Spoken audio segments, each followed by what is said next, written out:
from when I was a child. There's usually that family friend who keeps talking about how you've grown, you know, umekuwa mkubwa, nini.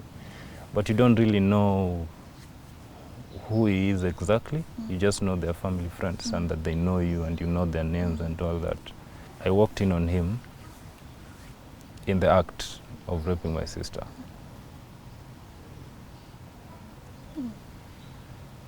And he looked at me, I looked at him. Our eyes met. Yeah. My sister looked at me and I looked at her. Our eyes met. And I didn't react. I did what I went into that room to do, and I walked out. Unfortunately, Raphael used to sodomize me. Okay? I was in class 2, class 3. This is your uncle? Yeah, not my mother's brother. Yes. I think he was a cousin or something. Yes. He used to sodomize me, and it was just regular now. But I never told my mom. Why? I was not that close with my mom. I wouldn't open up to her. I mean, she was very strict and very instructional.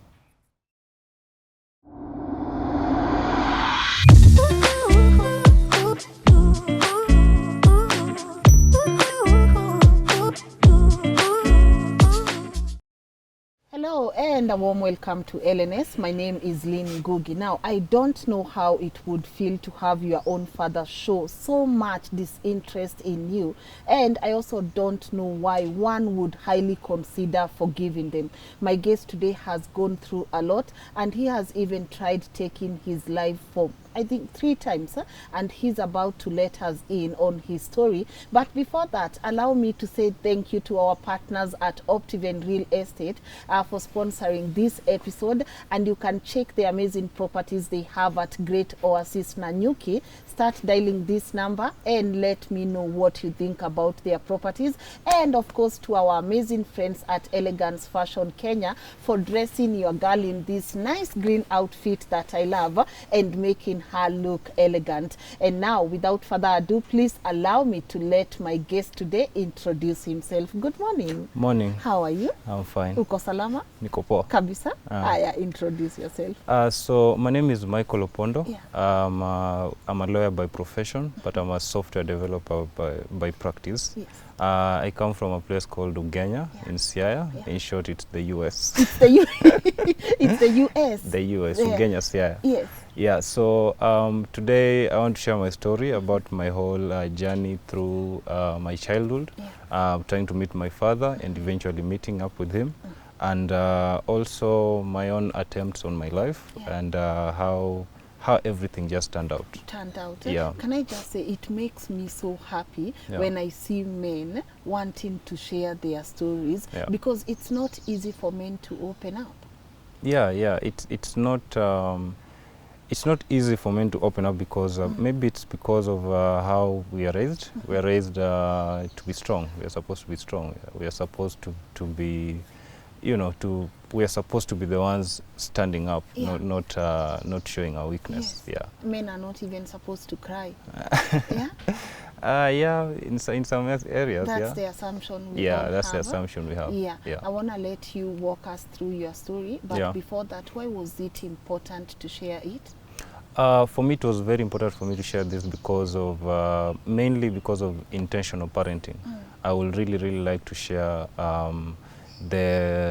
why we need to be intentional about how we are being parents to our own children, because we are all children of the older generation, and I feel like most people have grievances with their parents, but they don't deal with these issues, and they take these things forward, and we have a lot of failing relationships because we don't deal with things that happened in our childhood and with our parents. Yes, lovely. Yeah. Take us through your story. We want to understand, how did Mike grow up to end up to where he is right now?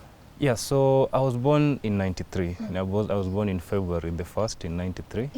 But I was born in a place called Sega. There's a small town in Ugenya called Sega. That's where my parents used to live. But then after 6 months after I was born, my parents went separate. This is by, I'm saying this by the papers that I saw from their divorce and everything. But before I was born, there was another child, it was Kevin Otieno, who died. So after the divorce, of course, I went with my mom. My mom got my custody. And per the agreement, I was supposed to transfer, I think, go to my father after attaining the majority age, 18 years. That is also per the agreement that I saw. But then my mom had a lot of frustrations also because of the failed marriages. Just a little explanation. My mom is one of those people who follows rules to the end. Like she's very strict with rules. And with people who are strict with rules, they take a lot of cautions or precautions with their lives and things like that. They hope things will work out because they followed rules. So having gone through that kind of discipline, let me call it that, and then your marriage failing, it's frustrating. So she was frustrated. And now she has to raise a child who looks exactly like his father.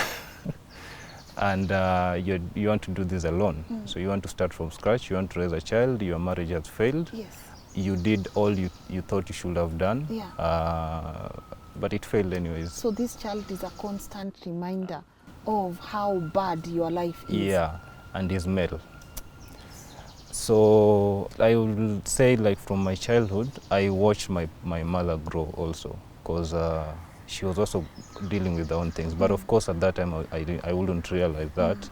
But looking back, I realized that my mother was also growing at that time. Because we forget that our parents are also growing. Yeah, they're also growing. They're also dealing with their own things. Like one of the things with my mother is she also has her own issues with her father, which is something I always had her talk about, but I never paid that much attention until in my adulthood. That's what I'm realizing. My mom has mentioned so much things about her father, but they were never in a positive way. So she definitely has issues with her father. With that in mind, my childhood was, I didn't have that much conversations with my mother. Because it was always instructional. She's giving me instructions, I follow instructions. She's a very strict parent. And also she's also trying to fend for me. I don't have memories of having conversations with my mother when I was a child. Just instructions, or when you've done something wrong, there's, of course there's the punishment. But then in my childhood, this is where problems start. I think around class 2, class 3. My mom got this new work. She was selling cereals, but now they're transporting cereals from one place to another. I don't remember exactly from where to where, but she used to leave me with an uncle. So I had this uncle called Raphael, who came to stay with us. So he would remain with me as my mom goes to work. She has to fend for me. And Raphael, unfortunately, Raphael used to sodomize me. Okay? I was in class 2, class 3. This is your uncle? Yeah, not my mother's brother. I think he was a cousin or something. He's called Raphael. And of course, I'm insisting on his name. And he used to sodomize me, and it was just regular now. But I never told my mom. Why? I was not that close with my mom. I wouldn't open up to her. I mean, she was very strict and very instructional. That's our relationship. That was our relationship. I told my mom about what Raphael did to me in 2019. It happened to me when I was in class 2, class 3.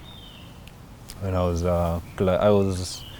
very young. My sister hadn't even been born. I have a sister from my stepfather. And so I will be with Raphael when my mom is away, and my mom was away a lot. This was very normal. I think he threatened me to a point that now he realized he didn't need to threaten me anymore, because I was quiet. I didn't say anything. And then I never saw, I wouldn't say I ever saw my stepfather around my mother, but out of nowhere I had a sister, and of course now a stepfather. That was now, I think I was now around class 4. That was in, I think, the thing I remember about me being in class 4 is Kibaki being president. So it was around 2002. Yeah, because I remember that time Kibaki was, he was either campaigning or being a president, one of those two. So that's my sister was born in 2000. So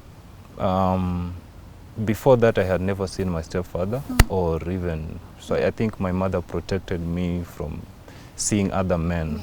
Yeah. But when my sister was born, of course my mother's attention also had to shift to her new marriage now. And she even had to move. And in the course of moving, I became a little bit of an outsider, a little bit, not so much, because my stepfather has never been any aggressive in any way to me, to date. We have a very cordial relationship. From the time he came into my life to date, we have always had a very cordial relationship. But for my mom, it was different, because for her, she needs it, she wants this to work, you know? And this is the second marriage. And my mom has a sister, an elder sister, who we call Mama Mkubwa, obviously because she's older than my mom. So we call her Mama Mkubwa, and then my mom, we call her Mama Mdogo. So Mama Mkubwa is who I had to go now live with. Like, she became my mom. Even to date, if you go to Busia is where they live, both of them. And at home I'm called Daddy. At home, that's my childhood name. If you go to Busia, Mike, nobody knows Mike. It's Daddy. It's Daddy. So if you go to Busia, you ask for Mama Daddy, referee, she's a referee. Mama Daddy referee, that's my mom. They won't point to you my real mom. They will point to you Mama Daddy Ngugi, the referee. So she's the one who took the motherhood role for me when I was in that time. But she also traveled a lot. She was a referee, she also has businesses and a lot of that. So also, it wasn't very consistent. And because of that, I had to move now. I had to go live with my uncle. My uncle at that time was living in Thika. I remember I went to, he was living in Makongeni. The place is called Makongeni in Kisumu, and I went to Kamenu Primary School. There's a school called Kamenu, I remember. They have a lot of macadamia on the ground. So I went to my uncle in Thika. My uncle to date, from the time I was a child to date, he has always been the male figure, the consistent male figure that I will say this is the guy I look up to. So it was, of course, thrilling that I had a chance to now go live with him.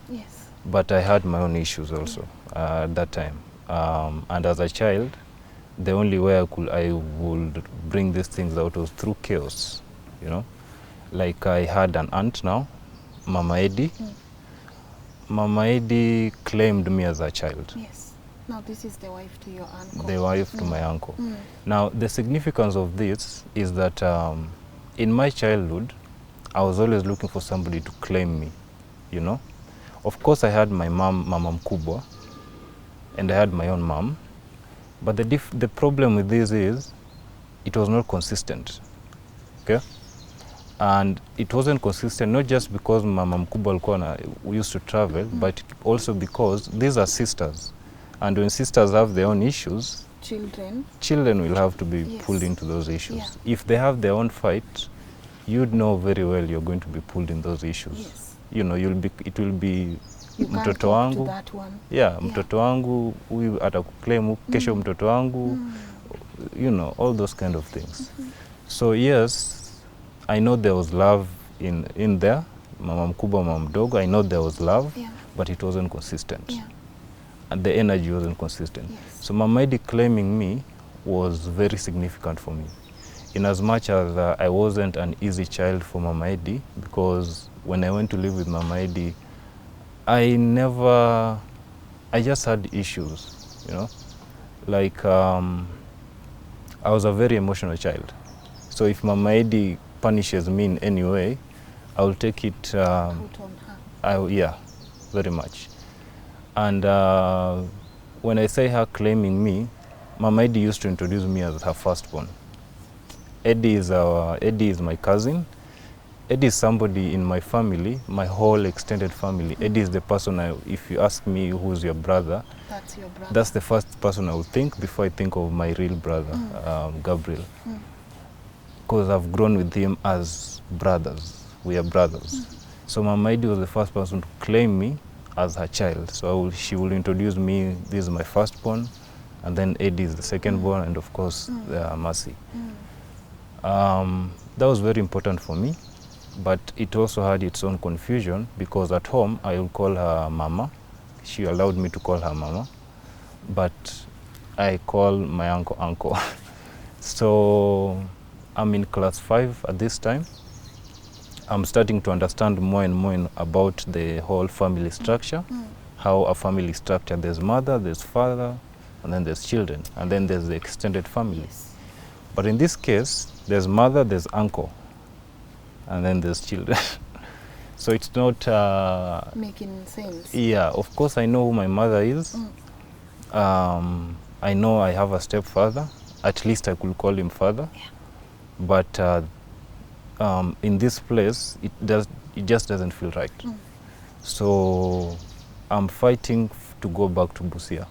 I want to go back to Busia, because when I left, there was Baba, there was Mama, there's Baba, there's the children now. Yes. In as much as, at that time, I don't think it registered to me that this is a stepfather. I think it was just Baba. Only Baba. Yeah. So Mama Eddie was very consistent. She tried her best with me. Yeah. I recognize that. And I also recognize that she's the first person to claim me as her child and remain consistent with that. That was really, really important for me. So of course the push and pull, also family politics came in, because as an emotional child, if you're punished and you say, you know, I was punished and this wasn't right and things like that, family politics come into play. Yeah. And I had to go back to Busia. So I went back to Busia with the hope that now I'm going back to be with family. I always wanted to belong from when I was a child. So I went back to Busia, but my mom and my stepfather are no longer together.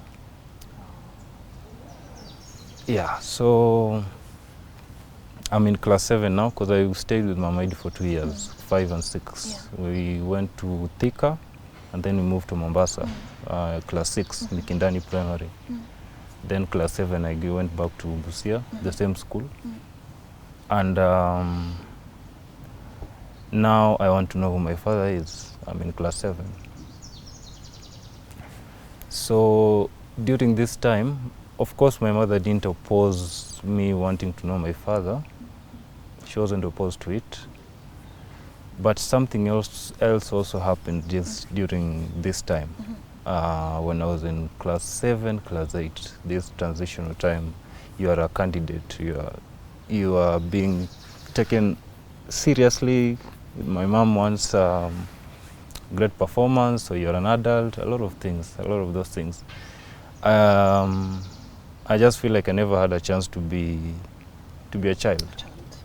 You know, I didn't have that chance to be a child. It's almost like that. I don't know whether I don't know if you saw the Michael Jackson story about him being an adult and spending so much on toys and on children. And when he was asked one time, he said it's because he felt he never had a chance to be a child, because he was constantly just practicing his music. Yeah, that's something that I resonate with. So I'm in class 7. I have a sister. I have a brother. They're young.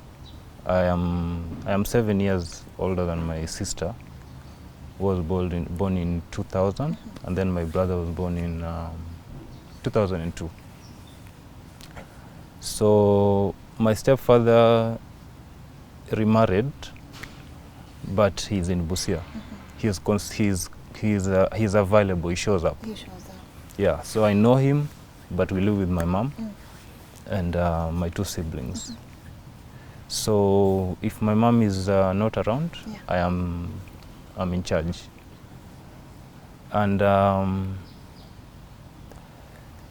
there was this time my mom was to be away for just a night, and I was left to take care of my sister and my brother. And we had this family friend I knew from a long time, from when I was a child. There's usually that family friend who keeps talking about how you've grown, you know, umekuwa mkubwa nini, but you don't really know who he is exactly. You just know they're family friends and that they know you and you know their names and all that. And this guy, on this day that my mom was supposed to travel, I think he had come to visit or something. I don't remember, but he was at our place. And my mom had left. I think my mom left while he was still around, and I was now in charge. I was old enough to remain with the 2 kids alone. It was just a night. And in the course of me moving around doing things in the house, the chores, washing dishes and whatever, preparing meal and things like that, I walked in on him raping my sister. I walked in on him in the act of raping my sister.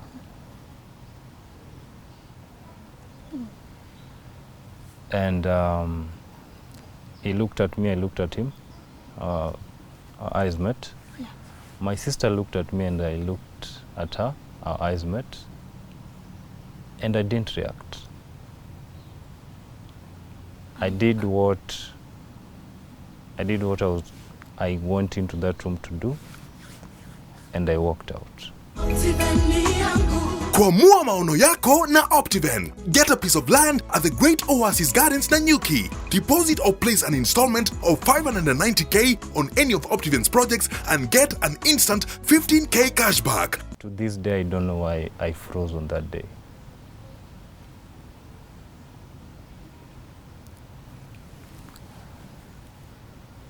I didn't do anything. I don't know why I didn't do anything on that day. And of course, I've had this conversation with my sister. We talked about this, and I even apologized to her for not protecting her when I was supposed to.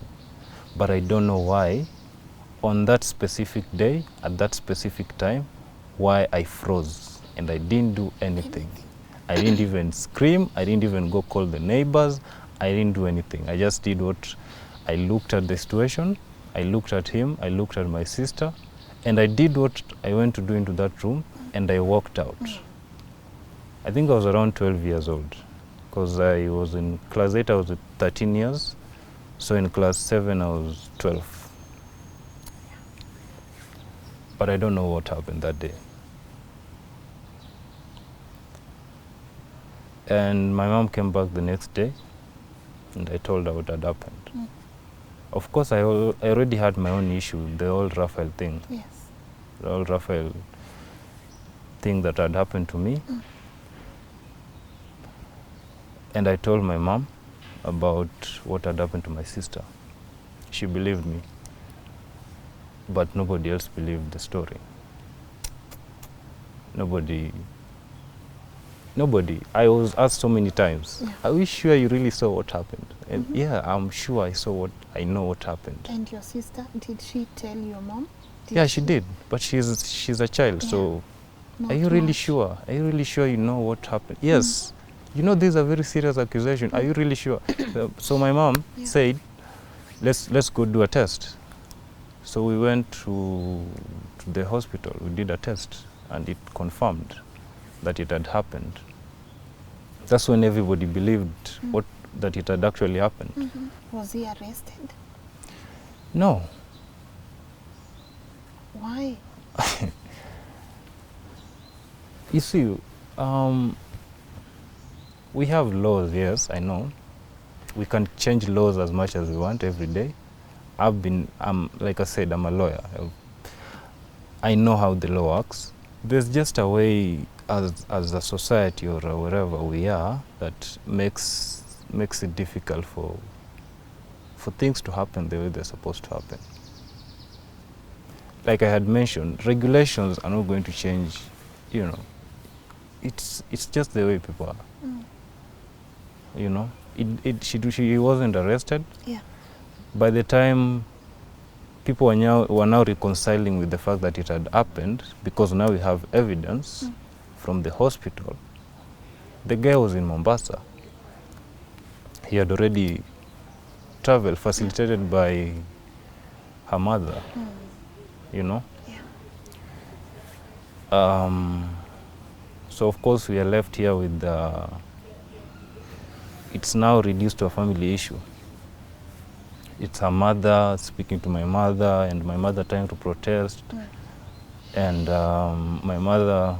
I watched my mother go through the whole frustration and blaming herself. Myself, I'm also blaming myself because I was the one who was left to take care of my sister and my brother.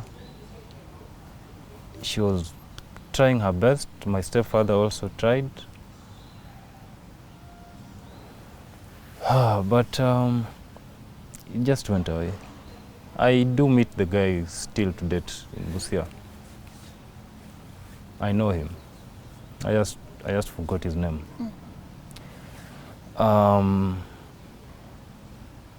That went by.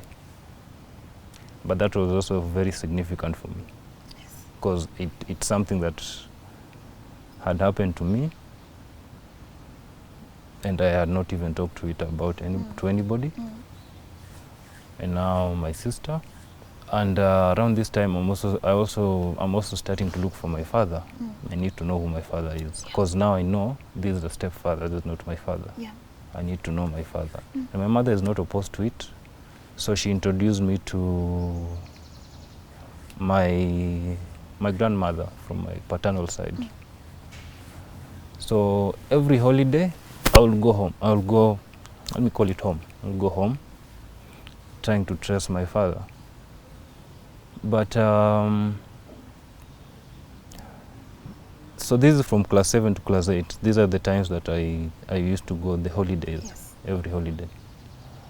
So I mainly met my grandmother, and my grandfather was a very quiet man.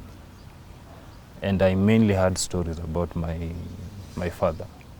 Those stories were very, very interesting to me, very important. Pictures, his files from high school, from college. I was very, very obsessed with the man I didn't know. So much so that I even copied his handwriting. The handwriting I have to date, it's a copy of how my father used to write in high school. I used to sit down with his papers and just copy the way he's writing, and it stuck with me to date. That's how I write. That's how obsessed I was with my father, with a man that I didn't know. And my grandmother used to speak to him over the phone. I will hear that they're talking, but he never talked to me. I don't know why. Maybe he had his reasons at that time, and he also knew that I was home. But my grandmother used to say at that time that maybe he's just biding his time. So, give him time. You just keep coming, be patient, keep coming around every holiday. He's going to come around.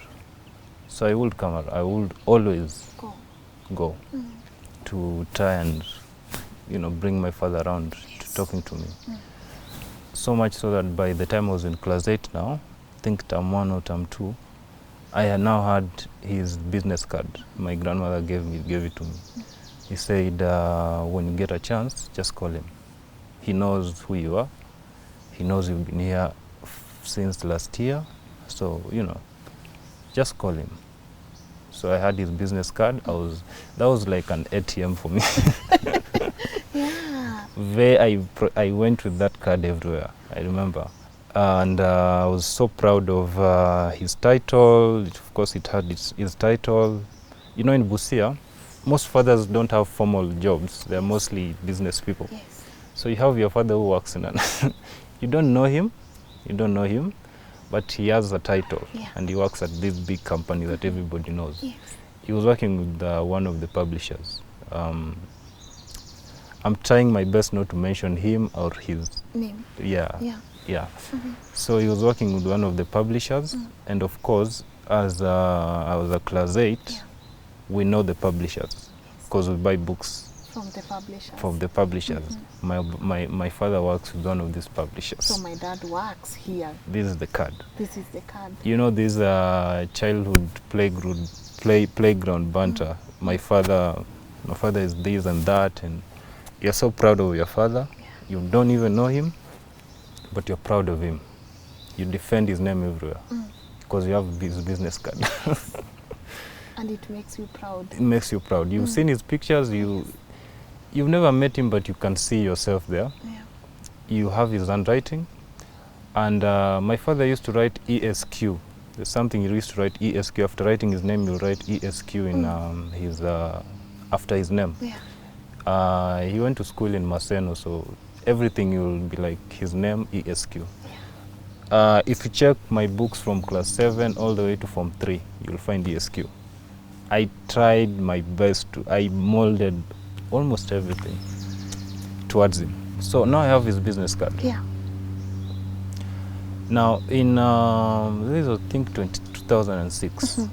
In 2006, as a class 8, my mom used to give me money for lunch. It used to be 10 shillings, but today if you say it was 10 shillings, it doesn't seem real. 10 shillings used to be enough for lunch. A lot of money. Yeah. Yes. So 10 shillings, if you have 15 shillings, you're balling. So 10 shillings, sometimes we just forgo lunch because I want to talk to my father. Yeah. And we used to have Simia Jami during that time. It used to be, I think, 3 shillings per minute or something. So there are days I will forgo lunch to try and call him. There was this specific Simia Jami. If you're in Busia, there's a place called Shark Lodge. There's a Shark Lodge, there's some timber yards, something like that. And then there was a place that used to have Simia Jami. These are details that I never forget because they were really, really significant for me. So I would go there. There was this big guy. This is a guy, if I met him today, I will still remember him. Called him. He will pick.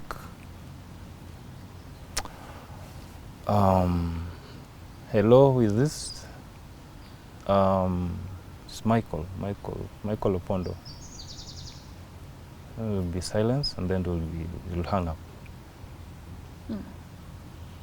So maybe there's a network issue.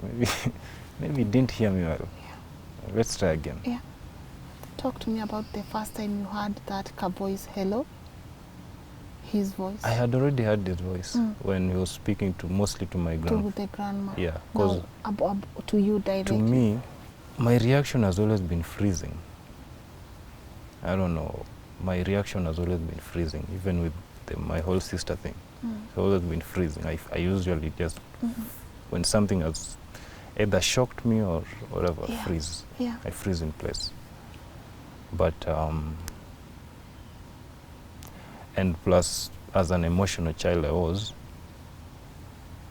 those are not details I can forget. I can never forget.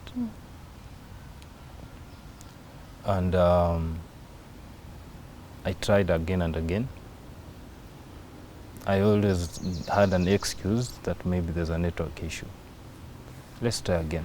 Because you gotta tell yourself something convincing. I have to. You don't Yeah. want to accept he hanged up. No, there's no way he hanged up. It's a network Yeah. issue. There's no way he has heard me say Michael Opondo and hanged up. Yeah. Because in my mind, he wants to meet me. You know, he's proud of me the way I'm proud of him. At this time, you know, I had even written him a letter. I had his business card. I had his address. I wrote him a letter. I was in class 8. I wrote, I think, 2 pages or something of a letter. I sent it. Yeah. But of course, maybe there's an issue with the post office. So maybe I just need to call him. Or maybe Nairobi is too far, I won't get the response. Or maybe the response came and it didn't get to me. I don't know. A lot of excuses. So again, hello? Who is this? Michael Opondo. I'll just hang up. I will try again tomorrow. I'll go lunch again tomorrow. We'll try again. These things, I usually did these things alone. I never went with any of my friends. I never wanted anybody to know. I don't know my father, who I speak so fondly of. So proud of him. I defended my father's name so much because I really just wanted him, you know. So I'll try again. I'll call him. I'll go to the same place. I'll call.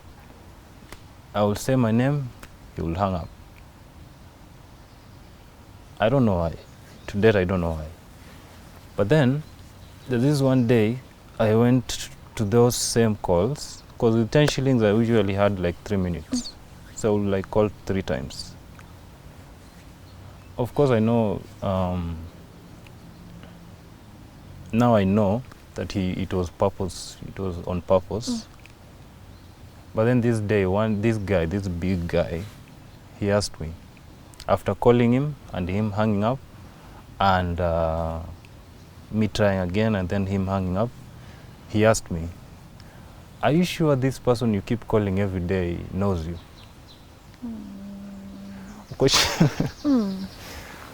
Huyu mjamaa mwenye unakujanga hapa kupigia kisimu kila siku. He was a big guy. I remember him very well.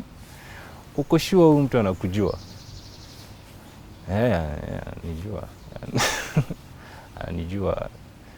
I never went back to that place again. But that question was very heartbreaking for me. Yeah. And I think it's even good that I never went there with any of my friends. But that question that guy asked me, I still feel like if I met him today, I will still want to defend him myself and tell him that he knew me and, you know, maybe there's just a network. I still feel like if I met him, I will still want to defend myself. But after he asked me that question, I stopped going there. But that doesn't mean I stopped trying. I kept trying. I went to Telkom. There was a booth. There was this Telkom booths. But Telkom booths used to charge 5 shillings per minute. I remember these details because these were my first times trying to reach my father. There was a Telkom booth. I remember the exact place where it was, in Busia. And I will go there. I will have my 10 shillings, but now I will split it into 2. And I will call. It will ring. I will say my name. But now, just when I was saying the next sentence, I will hang up. I went back home for holiday again. And I told my grandmother, I wrote to him, but I didn't respond. I didn't tell my grandmother that I called. I didn't want her thinking that, you know, I've been rejected. For me, that was rejection. Maybe he will define it differently, but to me, that was rejection. That I'm trying my best to reach out to you. Yeah. But I don't know. So I told my grandmother that I wrote to him, but he didn't write back. And then my grandmother, of course, explained. Yeah. And this was in second term. So my grandmother told me, if you come back in December, He will be here. you'll be here for holidays, for Christmas. So you have to be here. Yes. So, wow, okay. I'll be holidays, I'll be done with KCP. So if he meets me and my results are good, we can just go and start life together, you know. that was me making my plans. So now I'm going back to school. I know I have to work hard because I need a man to prove something to. Because I was told my father, you know, he was good in school. And of course also my Uncle Charles. My Uncle Charles was also great. He was the first graduate I ever saw. My whole life. He was the first person I saw graduate. Yeah. So these two people, for different reasons, they played significant role in me trying to work hard in school Yeah. to perform. So now I'm supposed to go after KCP. My mother has agreed. She has no problem with it. And just when I'm about to finish KCP, Yeah. I mean, I had finished KCP now. It's 1 week for me before I travel home. I don't know what I did, but I think I had forgotten to do something at home. And my mom changed her mind. You're not going home because you did this, you know? I don't know if she had sent me somewhere or but there was something I forgot to do. I remember it was forgetting to do something. Yeah. And she changed her mind. And I couldn't take it. I really wanted to go meet my father. And now you're saying I can't go because I forgot to do something. This is the first time I tried suicide.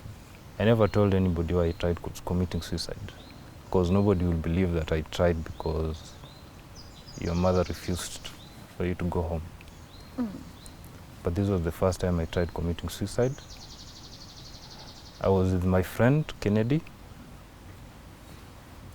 We're just walking, talking, and I went to the shop. I bought rat poison while I was with Kennedy. He didn't know what it was for, but he asked. And I told him my mom had sent me to get this. So, yeah. So we went to the house. Kennedy was in the sitting room. I was in the kitchen. And I brought Kennedy tea, but mine was not in the sitting room. Mine was in the kitchen. So my plan was I will put poison in mine, because Kennedy was already drinking his tea. So I will put poison in mine, then I will join Kennedy in the sitting room. But of course, I'm an emotional child, so I'm crying while I'm doing this in the kitchen. And Kennedy is waiting for me in the sitting room. He's wondering, tunapiga story, but he's wondering, huyu jamaa amenyamaza sana huku kwa jikoni, nampigia story ajibu, ametulia sana. So he came to the kitchen, he tiptoed, and he found me doing what I was doing. And he kicked over the cup, and he called the neighbors. The first person to respond was, there was a neighbor called Pamela. I remember Pamela. So Pamela and Kennedy are the people who stopped this first attempt. Na ilikuwa kwa nyumba ya mama mkubwa. That's where this was happening. And like I said, these are sisters. So who do you think was blamed? Yeah. So, of course, it's Mama Mkubwa was blamed, because it was at her house. So, of course, she had something to do with it. Yes. Nobody asked me, why did you do this? Nobody. I think it's only my uncle who ever asked me, but nobody else, and Mama Eddie. Yeah.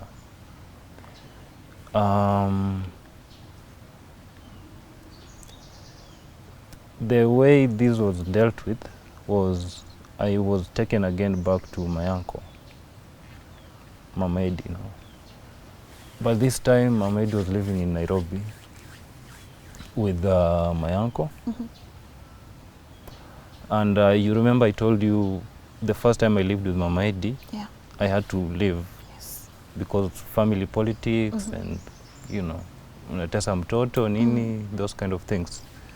So I expected that going back to Nairobi, Mama Eddie will be frustrated and unwelcome. Yes. But she wasn't. Oh, wow. She wasn't. Wow. Yeah, that's why I say that in my whole life, the first person that I feel ever claimed me and remained consistent with me was Mama Eddie. Bless her. She passed in 2011 though. Oh, sorry. So she's the first person I can say, when you ask me, who's your mother? It's Mama Eddie. That's the first person I would think of before I think of Mama Mkubwa and then my own mother, in that order, unfortunately. She's the first person who claimed me and remained that way, in as much as I didn't give her any reason to. I went back to Nairobi. I was with Mama Eddie. I was with Uncle. Of course, Uncle goes to work, but I'm with Mama Eddie most of the time. Mama Eddie is the first person to ask me what happened. Okay. You know? Nilisikia ulifanya hivi na hivi. Nini ilikuwa mbaya? Mbona ulikuwa unataka kufanya hivyo? And I thought she was just asking because she wants to tell or whatever. I don't think she ever told anybody. My uncle also asked, but... Passively? Yeah, passively. But Mama Eddie asked me in a conversation. She's the person who used to have conversations with me. Even the time I was living with her in Thika, Mama Eddie tulikuwa tunaenda naye kwa soko. Mama Eddie alikuwa anauza, kulikuwa na vitenge. She used to get vitenge from Uganda and sell them in Thika. So she used to take me to, you know, her place of selling. And she would have conversations with me. This is the mother. This is my first mother. So KCP results came out. Of course, I didn't go to home to meet my father, apparently. And KCP results came out. I was called to some school in Western. Mama Eddie bought me a Bible. That's the gift she bought me. There was this Good News Bible, the one with 4 pictures. That's the Bible Mama Eddie bought me. Out of everything in the list of the things that I needed for high school, Mama Eddie bought me a Bible, and I still have that Bible. The significance of that gift at that time didn't make sense, but now it does. Now it does. Good. She knew what she was doing. Yeah. So of course I went to high school. I didn't like high school. I didn't like, but there was no conversation, no nothing. You just go. 1 minute they're okay, the next minute they're not okay. You just go with it. In Form 2, of course I still used to go home for holidays. I resumed back going home. And one of the things was after class 8 was my grandmother telling me, you didn't come, you know, for that holiday that I told you. He was here. You would have met him. So that, of course, is a frustration also. So in Form 2, I remember I was sent home for school fees. And I thought, maybe this is a good time for me to go home. There's a chance, because I usually do go, but let me just go on the pretext of school fees. Maybe my father hearing that... You've been chased from school. Yeah, maybe he would want to step in. So I went. All this time I still had not had a conversation with my father. Of course I've been calling him, all that. And I'm hoping my father will show up now because I've been sent home for school fees. And education is important to him. To him, it's a big deal for him. Yeah. So my grandmother tells me, let's use his pride against him. He will not be okay with his child being in the village, just in the village. So you stay here until he bulges. I'll keep telling him that you're just here in the village with me, tending to the home and things like that. Yeah. Eventually it's going to get to him, because he wouldn't want it to be known that his child is just in the village. Yes. So I said, okay, that makes sense. Yeah. We'll use his pride against him. Yes. I stayed, I think, almost 3 weeks now, and my mother showed up. Because my mother had gone to school to pay the fees. She's been told you're not I'm in school. I'm not in school. I'm not in my other grandmother's side. So she knows where you are. So she knows where I am, because that's where I go. Yeah. If I'm not on this side, I'm on that side. So she shows up. I didn't want her to show up. At that time, I didn't want her to show up. This is my plan. I'm working on a plan here. You're interfering. The first time you interfered with that plan. This is the second plan. You're back. Yeah. To interfere. You're back to interfere. I had a plan to meet him on holiday. You interfered with that because I forgot something. Yeah, so I'm working on a plan. I want my father to step up in whatever way it is, and you're interfering again. So she took me back to school.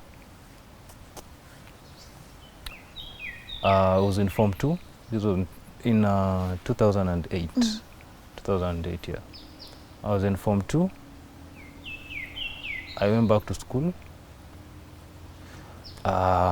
She told me, you just go back to school.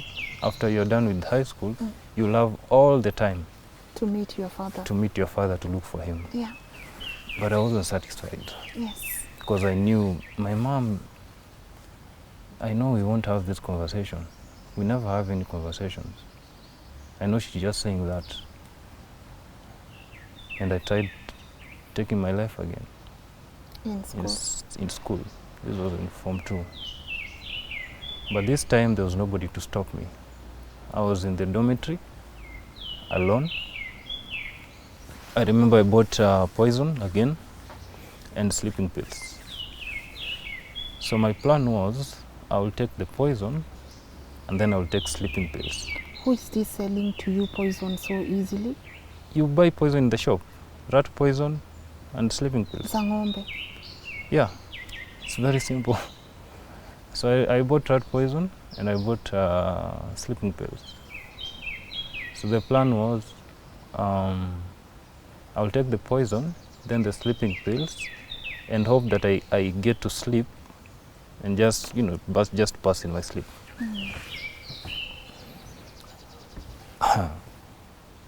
There was nobody to stop me, so I can't say like there was somebody who came and whatever, nothing.